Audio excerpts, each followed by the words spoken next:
Good evening, everyone. Thank you so much for coming out on this busy Tuesday. It's a little rainy out, but I appreciate you coming to this meeting. As you know, it is the first of several meetings in the series related to Lincoln Park South Gateway redevelopment. What we're doing is, this meeting is hosted by North People's Assembly in conjunction with the Department of Housing and Economic Development. So if you are not familiar with North People's Assembly, it is the vehicle that bridges the gap in communication between City Hall, the mayor's office specifically, and its agencies to the community. So that's why we, in conjunction with the Department of Housing and Economic Development, are hosting this meeting. So without further ado, I'd like to have Chris Watson, the city planner, to come on up and let us know what this meeting entails. Thank you, Andrea. You're welcome. Good evening, and welcome to the first of two meetings. I know Andrea said several, but we are having two meetings for the Lincoln Park South Gateway Redevelopment Plan. So the goal of tonight's meeting is for us to have the type of robust conversation from the public about what you would like to see in this neighborhood as the Department of Housing and Economic Development and the Office of I manage planning and zoning, as we engage our professionals and our staff to rethink about how we move this section,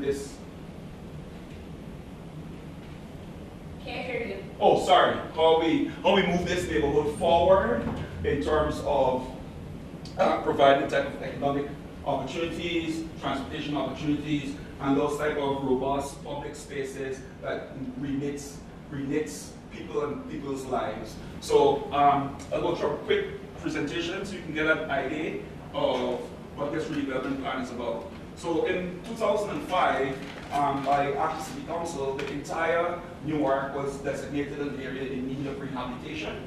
And because of that designation, what we've been engaged in is creating neighborhood redevelopment plans so that we can really use prudent planning tools to really and truly bring back the type of investment into Newark that has been lacked for I would say as much as 6-7 decades. So this presents the South Lincoln Redevelopment Plan. We're going to be talking about issues about what is redevelopment and what is zoning and why does these things matter, right? And how development projects can benefit the community. And when we talk about the community, we're talking about the people who live here, the people who come to this school, the kids who come in here every day and make this the place where they're learning for the future. And really and truly, as we engage in this type of public discourse, we really need your help. Because we really don't want to plan for people, we want to engage people to help us plan with them. Because it's all about the people who live in this neighborhood and how we can strengthen their lived experience. So what is redevelopment? So really truly, redevelopment is bringing back the type of resources into an area that it lacks. And we use one of the most powerful tools a plan has, zoning, which is like the language of planners. It really allows us to dictate what can go where and how those things interrelate with each other. So the precinct that we're talking about is bordered by McCarter, over to the west, just before we get to Lincoln Park, and areas close to Clinton Avenue and Flint Heights Highway. This shows can you guys see this properly? Or do we need to turn the lights off in front of us? Oh, okay. Oh, yes. On the table is a copy of the type of maps you'll be seeing here. So you can see the type of the delineation of the borders that we're talking about in this area. And this is just a great slide that shows the demographics of this neighborhood in terms of the census tract, the population that live here, and the type of poverty levels that we're trying to change in this neighborhood through this redevelopment plan. This is a demonstration of our current zoning in the neighborhood. So you see, we have quite a mixed basket here of residential, mixed use like commercial, and industries and parks.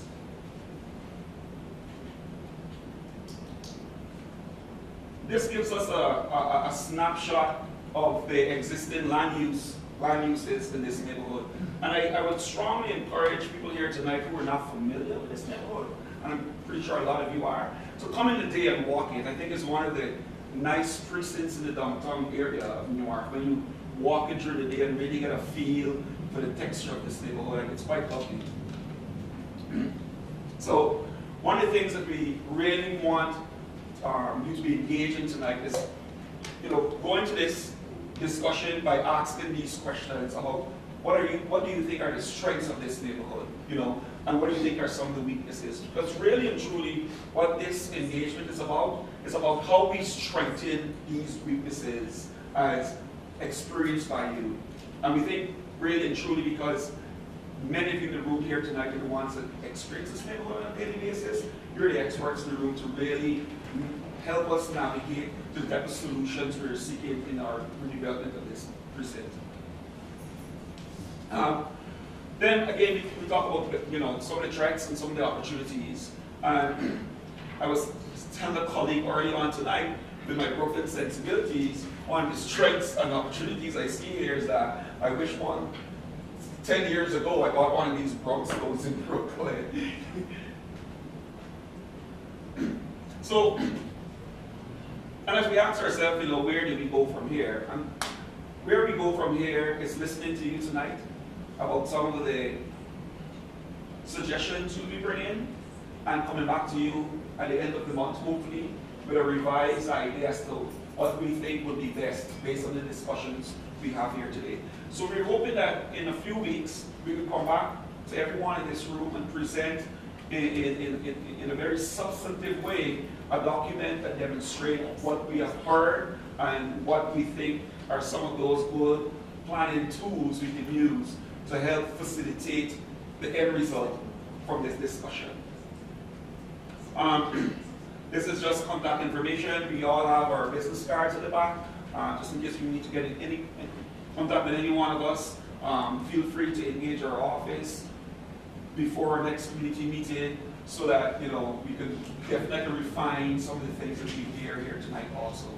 So what we're going to ask people to do is, we have 5 tables tonight, and we're going to ask people to group themselves on tables where they think they have more strengths in terms of the discussion, and those tables will be discussing issues like housing and urban design, transportation and mobility, environmental sustainability and public health, economic development, recreation, public space, and public safety. On each table, there is a little page that tells what that discussion is going to be on that table. Each table will have a facilitator, and that facilitator will try to engage you with more in a Q&A format, and we'll be taking notes based on your answers. And then at the end of the 25 minutes discussion, we're going to ask one person at that table to just share with the entire room some of the key things they heard in terms of strengths and weaknesses and ideas as to how we strengthen those weaknesses. Also, what we will ask you to do is that we have some stickies on the tables also. And we know that time does not permit us for us to all rotate tables, touching each one of these topics, but we are aware that people may have a comment that they would like to make on a topic that wasn't necessarily discussed at their table. So we'll ask you to write those comments down and just stick those comments on the respective white page that correspond to those comments, because we'll be taking all of this back to our office and again spend the next 2 weeks dissecting what we heard today and come back with you with a plan based on what we heard. All right? So if people could just, in a sense, find a table where you feel more comfortable and spend the next 20-25 minutes discussing those topics. We really appreciate it. Okay, groups. It's It's time to reconvene. Thank you for your attention. Appreciate you coming. All right, so what we're gonna do before we move on, I just wanna acknowledge some of the city staff in the room, especially the guys that are from the planning and zoning department, and tell them thanks for staying up. Pallavi, if you could just stand so we can be acknowledged. Our Pallavi, one, Upendra, John, Raphael, these are all key staffers in the planning and zoning department. Where's Bill outside of that? I want to also acknowledge the mayor's aides, East Ward, Lygia DeFreitas, South Ward, Natasha Allen, and Councilman James's aide, Hassani Council. And North People's Assembly staff, of course, Lydia Johnson and Priscilla Thomas is also here assisting us this evening. And I just want to add, and I didn't mention it earlier, regarding North People's Assembly, as well as bridging the gap in communication between the community and City Hall, the mayor wants your voice to be heard. So we want the decision makers to hear what it is exactly that it is that you want, and hence, that's why we're having these planning sessions. And just as a heads up, and I'm sure Chris will reiterate it, we've already locked in a date to meet back here for a follow-up on March 6th. So that's 3 Wednesdays from now. So please save that date, spread the word. Oh, not available? Okay, so March 6th, hopefully that works for everybody. And Chris, it's all yours. All right, so what we'll do, we'll just ask one facilitator from each table to just spend a few minutes and talk about some of the challenges that you heard on the topics that your table discussed and some of the opportunities we have moving forward. And we'll start from this table and work our way around and then come to this middle table. And then whilst people are making presentations, I just want to remind people that you still have an opportunity to opine on other topics that your table didn't talk about. So if you can just use the sticky pads that are at each table and just write little notes that you think we should be thinking about when we discuss economic development or recreation and public safety or any one of the 5 topics, one of which you weren't part of that discussion. Because at the end, we'll take all of those stickies and stick it onto those white sheets of paper behind there. We're hoping to see the white covered with sticky pads. All right, so from this table, Father, you are. Oh, say, Anthony. Anthony Smith is the CEO of the Lincoln Park South Coastal Redevelopment District. And I think we want you to really know this neighborhood. So I've been elected to be the point person or representative from my group, but they all want to chime in because I didn't take notes. I've just been talking. So our topics was recreation, public space, and public safety, which is near and dear to Lincoln Park's heart. So the way that we look at this area that you're talking about, we feel like it's parallel or it's a sister community to Lincoln Park Coast Cultural District, which is on the other side of the park. So in some communities you say, we're across the tracks. So the park is actually the focal point, and so we started with public space. That public space is very important. We felt that a lot of attention needs to be put to this public space, and it needs to be programmed and used differently so that we can bring the community together, because we feel that residents live here, but they're not part of a real community that's cohesive and that's working together. The other main areas, so public safety for us was around how better use of public space. Then we looked at also the corridors. So the way Lincoln Park, or this area is situated, you have McCarter Highway, you have Broad Street from the Viaduct, which is coming from the airport down to this area. You have Clinton Avenue, and on here, Green on Hudson Avenue. The back part of this, for me, how I perceive it, in New York, is a little bit more industrial, so it's not a walkable community. But as you work your way up towards the park, it becomes more of a walkable community. As Chris said, that there's a lot of great texture here, but I just think that from the corridors and things that we've been doing, there's not a lot of amenities here. So like, I have no reason to come down here if I want something to eat or work, play, and live. This is not a work, play, and live community. And I think that if we look at the corridors differently and not looking at having big box stores down here, we want to create a character to this community. And because it's a historical community, we feel that it's important to have cluster-based economic development happening here. We have clusters of businesses coming together in all these areas, but focusing on the corridors. And as we, only restaurant I knew was down here was John's Place. It was a soul food restaurant that was back in the day. Correct. Yeah, exactly. That's the only reason I would come down to come to John's Place, and that was on Emmett Street. So what happens is that we can have smaller businesses, but businesses can't survive on their own island. So they have to think about bringing groups of businesses together. There's a lot, we thought that there was a lot of access. This is historical community. Lincoln Park on the north is over 350 years old. So the bones are here, but because of our proximity due to the transportation mode, 5 minutes from the airport, 10 minutes from Penn Station, the seaport, and all those different things, and all of the transportation modes come to Lincoln Park. We felt, well, this whole area, I'm calling Lincoln Park because but this whole area, we felt that it's just really prime. You know, the reason that we created our organization is because most of the development was happening on the north end of Broad Street, and a lot of disbursement of wealth was not happening down to this end of Broad Street. But in north, we need to have balance downtown, and it's important that you guys are doing this. And there's so many different plans, though. So you have the cultural plan, you have the South Broad Street plan, you have our plan, and how we can kind of like look at all these plans together and collapse them together, because we all kind of have some of the same goals.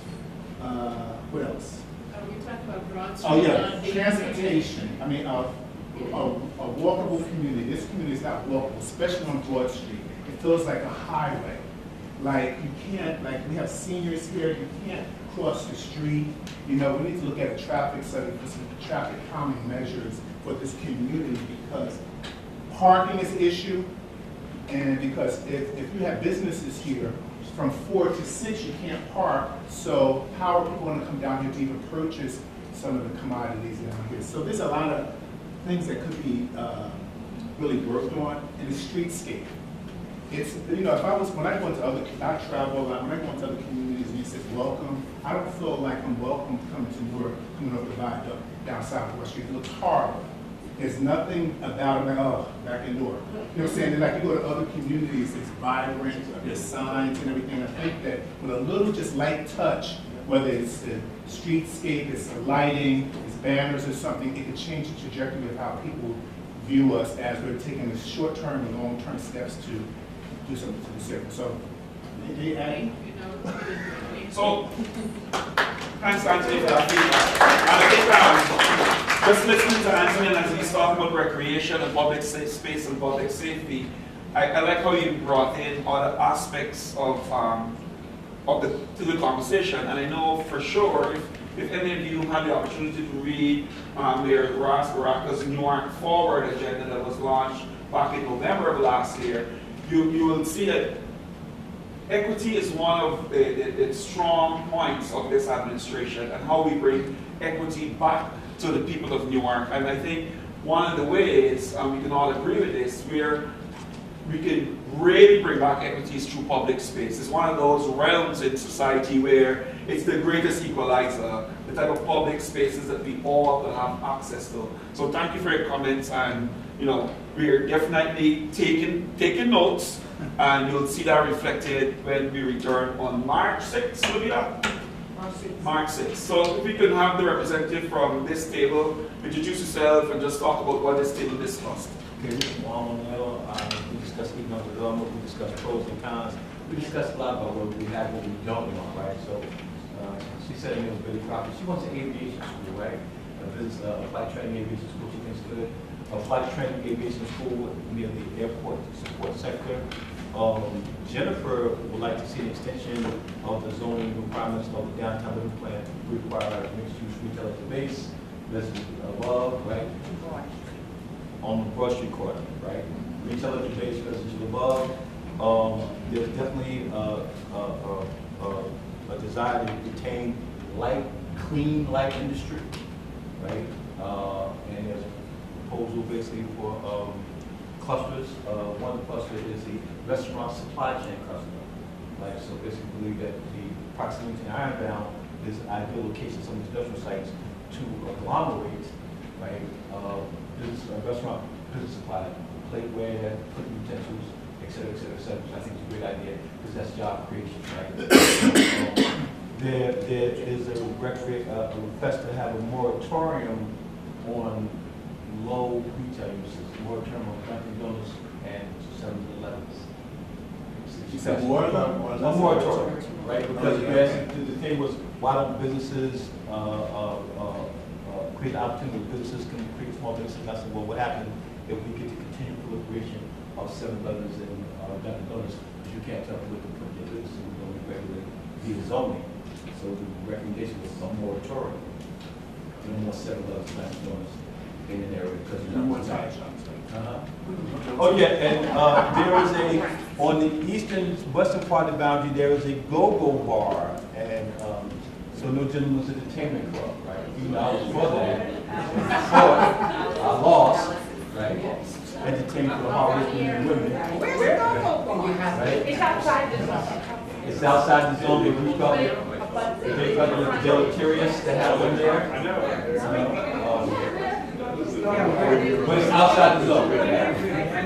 I didn't know we could interrupt them, because if we could interrupt them, I would have said, I actually want that aviation, which is a county could be a county, not a county school, associate program, Essex County, moving to the South Ward, because the port area, period, a little of it is airport area, a little bit is inside the East Ward. So when we come in here, it's not like I wanted, let's say, to jump all over on Lincoln Park thing, but I know we could take advantage of the airport and what it can offer those airlines, what they can do, their community responsibility, just by them, their emissions that come into our community, and then there's the containers that's in the seaport, which they can be made into homes, small homes, because everybody wants a home, or however, or wherever you place them. Of course, I'm looking for the economic, I know this is the economic table,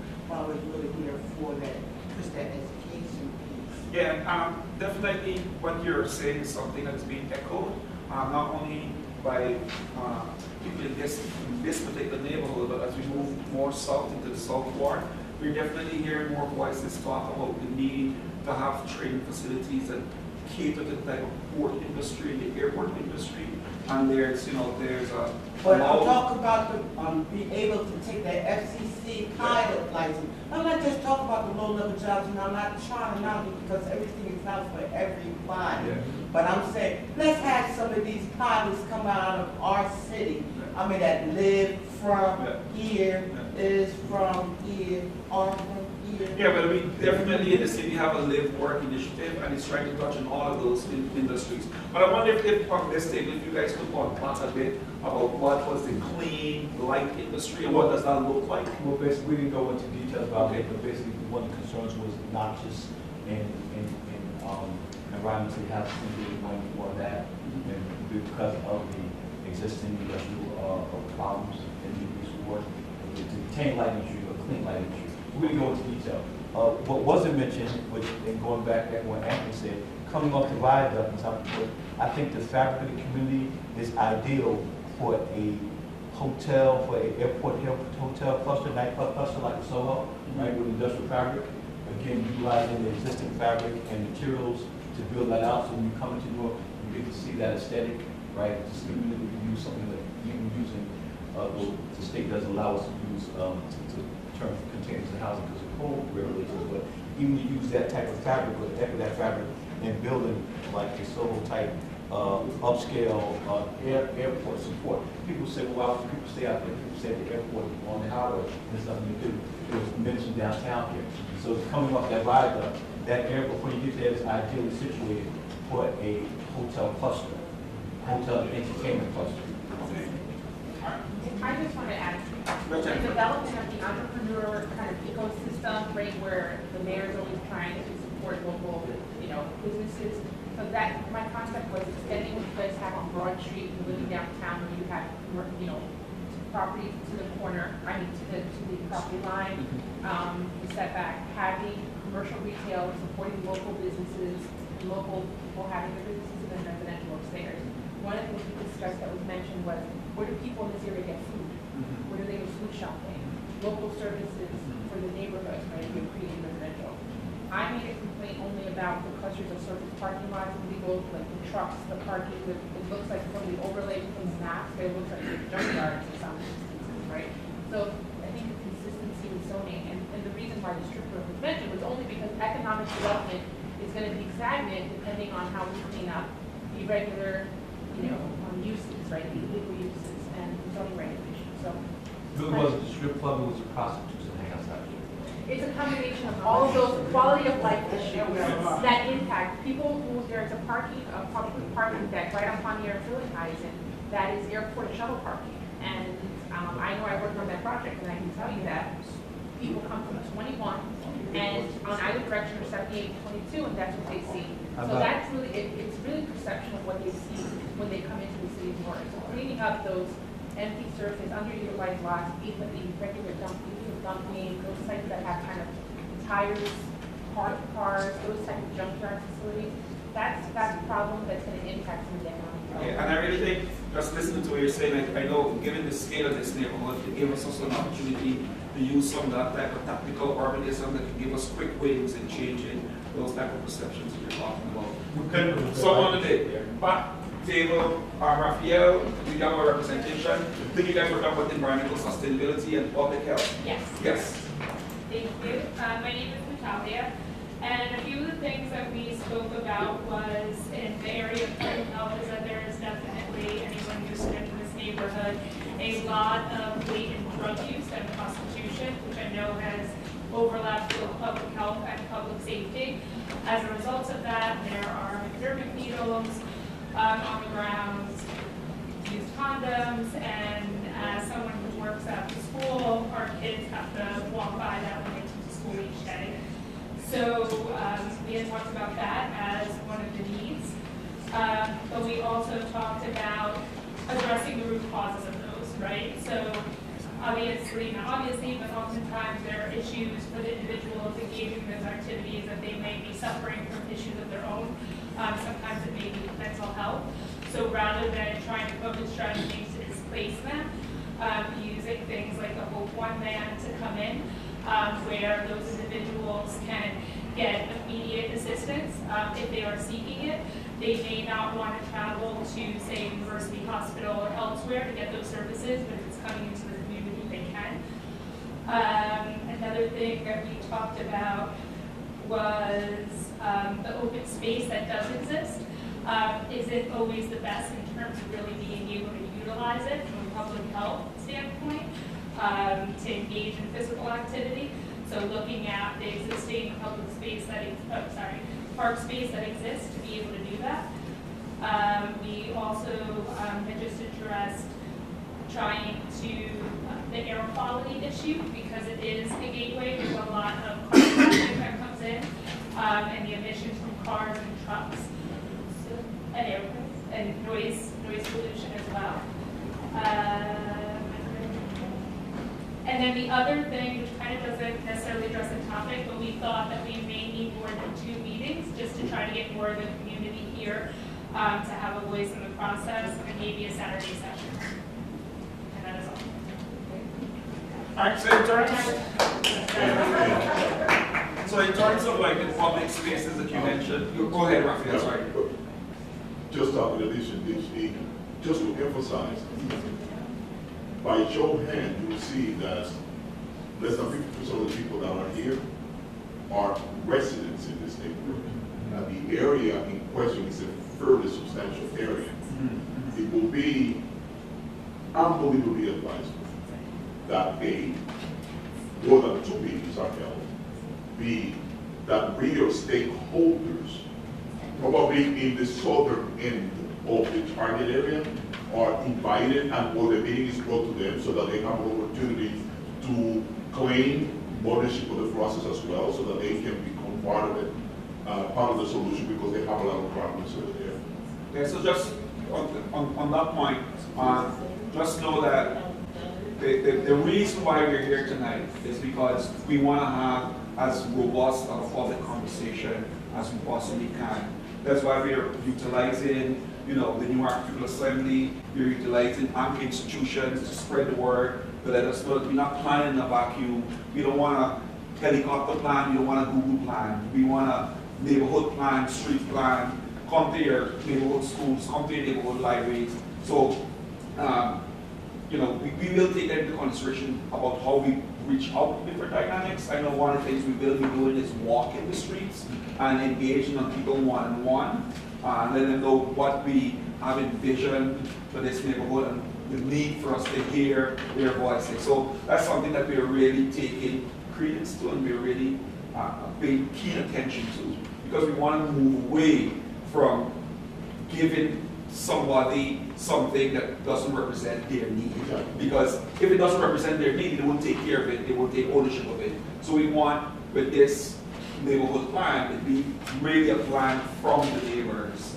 Right? So I also would say, Raphael, is that part of that community is here, I'll call it the advance team. They do meet, CELSO has been organizing the community down here, but their meetings particularly is around quality life issues, dealing with drugs, prostitution, and crime. And so now elevating that conversation to what reimagining where they live at the community will be an opportunity, but we have to be able to plug into the appropriate stakeholders that's able, this is also a language barrier too, and some of the folks who are living down here. So being able to galvanize and with the appropriate, say leaders or persons who can really galvanize, because when I go to CELSO's meetings, they say it in Spanish and they say it in English. So what happens is that this has to be sensitive to the diverse culture that lives in this community also. Without a doubt. Yeah. The reason why I say this, for instance, we're in the south end, as I mentioned, in the Wright Street, Miller Street, Emmett Street, Poinier. We are organizing a block association, and we have a list of over 100 people already. And I dare to say none of the people in that list are over here. What I'm saying is that you don't want to run the risk that the only people that they see walking in the neighborhood and doing development are people that them are not from there.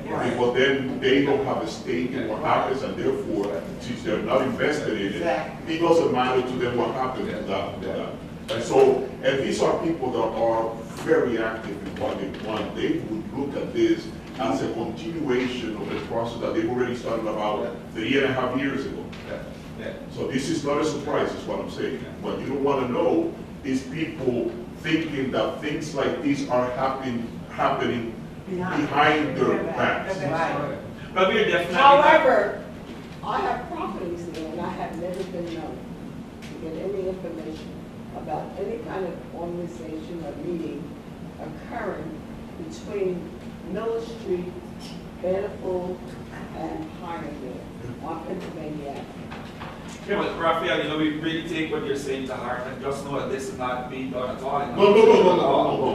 We really want to hear those voices. What I'm saying is that as usually happens, the talk of the street is that, wait a minute, they're selling my, from under my feet and they're not even asking me about it. And so we don't want to, the process that is being done very open and with a very strong, good interest at heart, the interest of the community.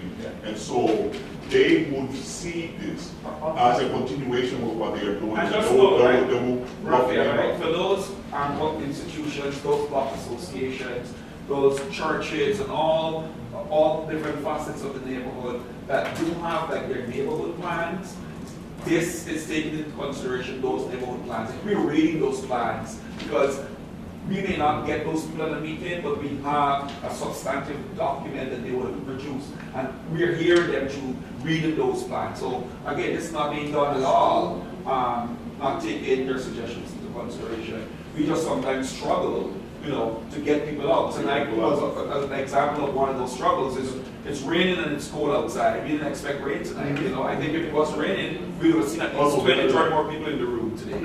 Right? But on the first point that the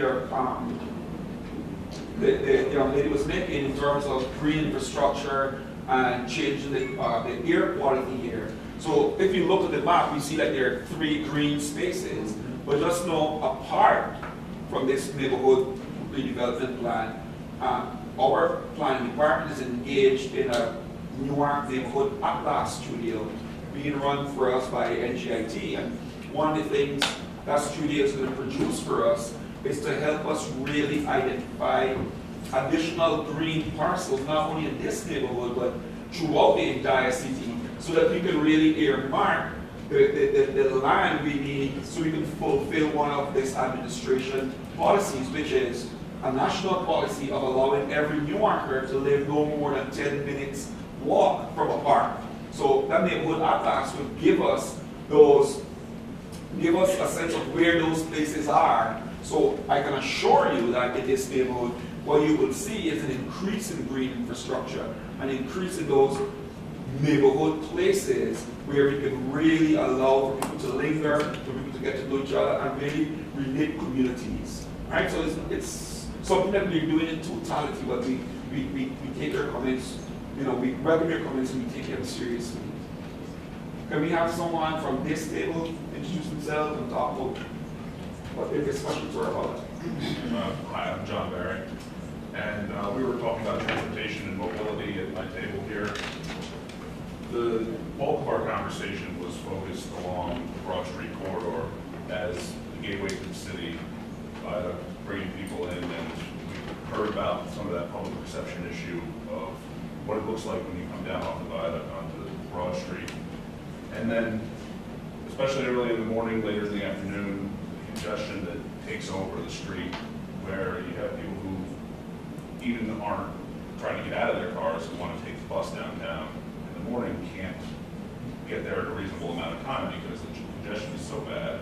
And the enforcement issue of keeping the bus lanes clear, which in theory we're supposed to have free-flowing bus lanes in the morning and evening peak hours, but we have an enforcement issue where people are parked in those spaces along the curves. There's no ticketing, there's no towing, and then they become useless for their purpose.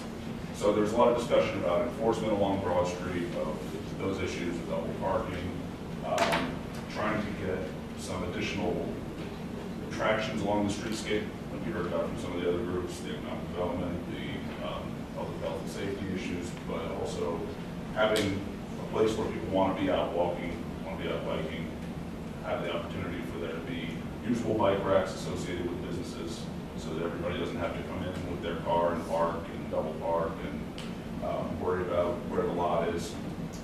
And then the bigger picture parking issues of when development comes in that has one or fewer spaces per apartment, which is a trend we're seeing more of. How do we offset some of that? Centralized parking somewhere off-site, there are shuttles or other mass transit options to relieve some of that burden. Other bike infrastructure to get people from place to place without having to rely on their cars.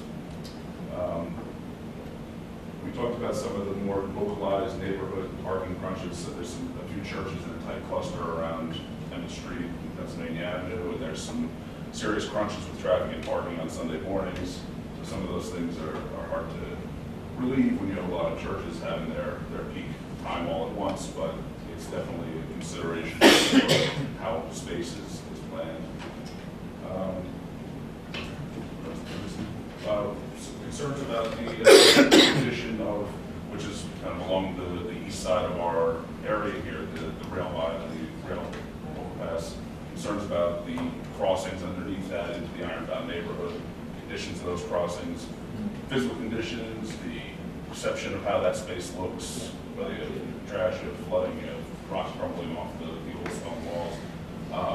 So a lot of concern about that, and then some bigger picture, more ambitious things about how great it would be to have some transit access on the rail line right in this neighborhood or right adjacent to this neighborhood, and how much that would change people's relationship to getting around in the area if that were not that one. That's a good one. So I guess one of the things we definitely learned from this presentation is the need for more walkable streets and more transit-oriented development in this neighborhood, especially around issues of light rail and uninnovative public transportation options. Who's from this table is going to lead us into discussion. So we had representatives from development community as well as residents, public combination here. On the issue side, we discussed about, the sheer amount of vacancy and vacant lot and underutilized lot that exists, and that's impacting the neighborhood and the quality of life of residents. Outside of housing, we also discussed some of the other practical process that we have on the city hall, so I was going to address that. So some of our residents have problem getting through the practical process. We are actually working on one-stop shop learning center, so that's why we provide a lot of our technical process and develop application process. On the housing side, there's a suggestion that presented here that they want to see more the mix of housing opportunity for all class and all people, including artists housing with shared workspace, supported supported housing with senior citizen housing, as long as they're done and they're supported by and with planners. And also there's some concern about how we can connect housing to some of the public communities like Lincoln Park and some of the green space. So how we going to manage and how we going to connect those things that are also echoed from the state. That's pretty much you want to add something. We agree that a rich community is a community that has all types of people, and all types of income, all types of housing itself, and that is what we are looking for to do in this neighborhood. And it's great to hear from development community, particularly they are so conscious about the of equitable development and it's good to hear from you on that. I think we should all give ourselves a round of applause. Everyone did a great job in terms of really focusing on what the needs are in this neighborhood. Definitely talking about some of the strengths and how we strengthen those weaknesses.